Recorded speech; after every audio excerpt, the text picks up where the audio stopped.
শুধু দর্শক, আলোকচিত্রটি জাতীয় প্রেস ক্লাবে এবং জাতীয় কবি কাজী নজরুল ইসলাম মিলনায়তনে শহীদ প্রেসিডেন্ট জিয়াউর রহমানের এই যে আলোকচিত্র, সেটি আসলে আমি ধারাবাহিকভাবেই এটা দেখানোর চেষ্টা করছি। যেহেতু শহীদ প্রেসিডেন্ট জিয়াউর রহমান বাংলাদেশি জাতীয়তাবাদ এবং বাংলাদেশের রাজনীতিতে তথা বিশ্বের রাজনীতিতে উনি অবস্থান করে নিয়েছিলেন, তাই ওনার এই আলোকচিত্রগুলি আমরা দেখানোর চেষ্টা করছি যথাযথভাবে। আমি খন্দকার মাসুদুজ্জামান, আমার 12টি ইউটিউব চ্যানেল এবং 2টা অনলাইন পোর্টাল 90-এর স্বৈরাচার এরশাদ বিরোধী আন্দোলন থেকে শুরু করে এবং 17টি বছর এই ফ্যাসিস্ট শেখ হাসিনা সরকারের বিরুদ্ধে আমরা আন্দোলন সংগ্রাম করেছিলাম।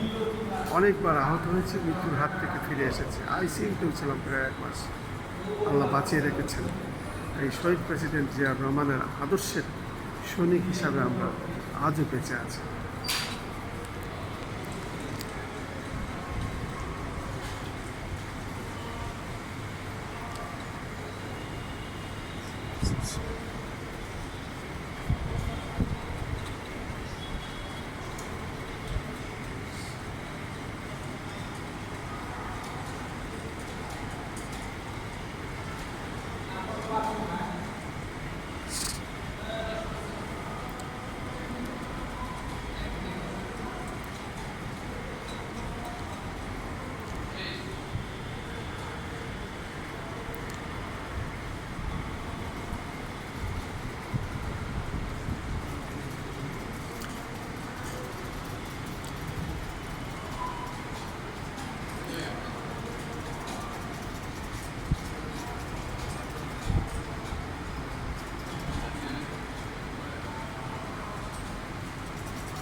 যেহেতু আমিও একজন আলোকচিত্র শিল্পী, বেগার্ট ইনস্টিটিউট থেকে ফটোগ্রাফিতে বেসিক এবং ডিপ্লোমা করি।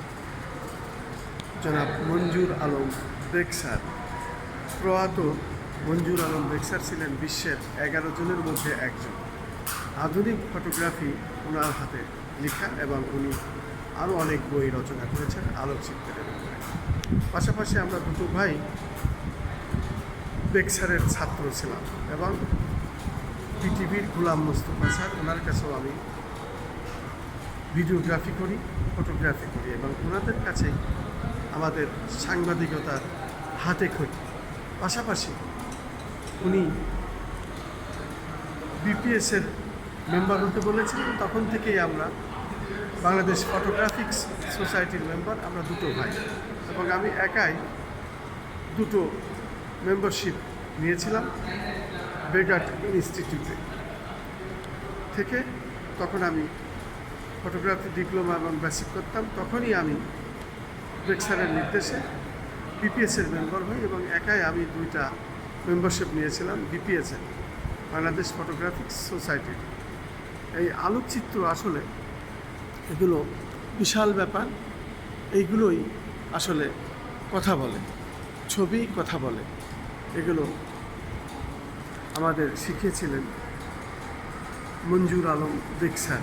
যখন আমরা ওনার কাছে ফটোগ্রাফিতে ডিপ্লোমা করি, তখন আমরা দেখতাম খুব বড় বড় মাপের আলোকচিত্র শিল্পীরা ওনার কাছে আসতেন এবং ওনার হাতেই তৈরি ছিল। তার মধ্যে মৃত আনোয়ার হোসেন এবং এই ধরনের আরও অনেক আলোকচিত্র শিল্পী মারা গেছেন। অনেকে এখন আমরা যারা বেঁচে আছি তারা ওনার স্মৃতিকেই বুকে ধারণ করে রেখেছি। এবং ওই সময় আমরা যখন কাজ করতাম তখন প্রেস ক্লাবে আসতাম। প্রেস ক্লাবে তখন রশিদ তালুকদার, স্বপন শাহ, এরকম আরও প্রবীণ লোক ছিলেন, ওনারা অনেকেই মারা গেছেন।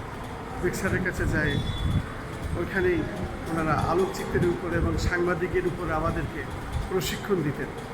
তাই সেই স্মৃতিগুলোই এখন মনে পড়ে যায় এই আলোকচিত্র দেখার পরে। আমি খন্দকার মাসুদুজ্জামান। আমার ভারতীয় ইউটিউব চ্যানেল, দুটো অনলাইন পোর্টাল এবং এই সাংবাদিক পেশায় আজ 36টি বছর এর মধ্যেই আমরা আছি এবং বাংলাদেশ জাতীয়তাবাদী দল বিএনপির চাকু দল থেকে শুরু করে আজ পর্যন্ত আন্দোলন সংগ্রাম সবগুলোর সাথেই আমি ছিলাম। ইনশাল্লাহ আমার পিতা ও ভাই হত্যা হয়েছে, সেই বিচার আজও পাইনি।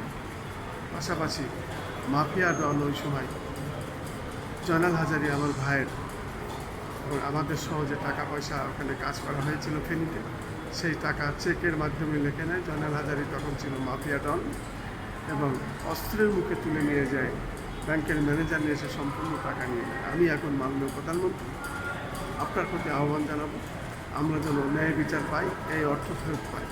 পাশাপাশি পানি উন্নয়ন বোর্ডে উনি অনেক টাকা পাবেন, সেগুলো পাইনি। আমরা বাড়িঘর ছাড়া 3টে ব্যবসা প্রতিষ্ঠান ভেঙে দিয়েছি।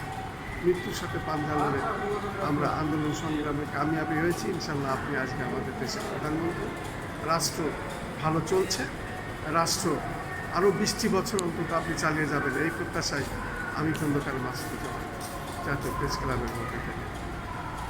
আসসালামু আলাইকুম।